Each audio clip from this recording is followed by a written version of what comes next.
Chapter 19. Light on the Brotherhood of Man. There is no lack of writing and preaching about universal brotherhood, and it has been adopted as a leading article of faith by many newly formed societies.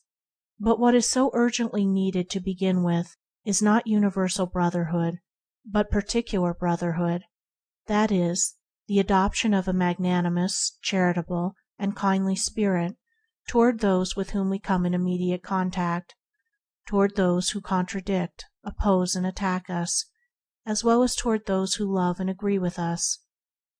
I make a very simple statement of truth when I say that until such particular brotherhood is practiced, universal brotherhood will remain a meaningless term. For universal brotherhood is an end, a goal, and the way to it is by particular brotherhood.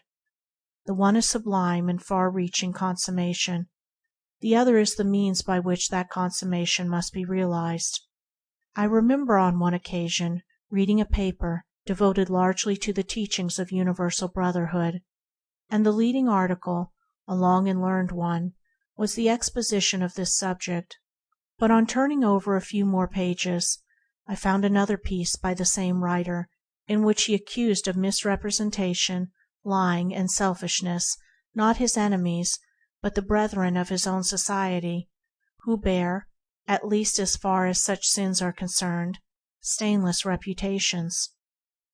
A scriptural writer asked the question, if a man does not love his brother whom he has seen, how can he love God whom he has not seen? In the same manner, if a man does not love the brother whom he knows, how can he love people of all creeds and all nations whom he does not know?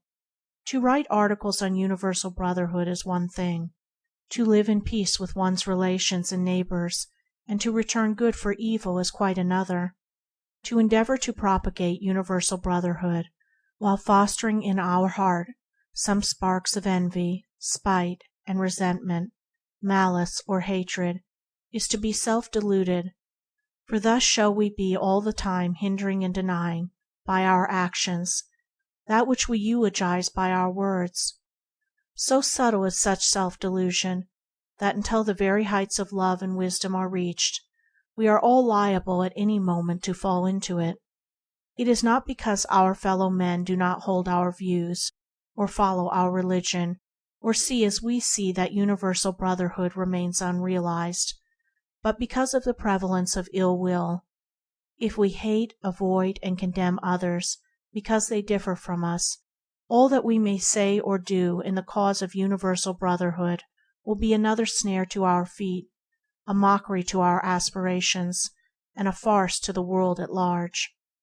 Let us, then, remove all hatred and malice from our hearts. Let us be filled with good will toward those who try and test us by their immediate nearness. Let us love them that hate us, and think magnanimously of those who condemn us or our doctrine. In a word, let us take the first step toward universal brotherhood by practicing brotherhood in the place where it is most needed, and as we succeed in being brotherly in these important particulars, universal brotherhood will be found to be not far distant.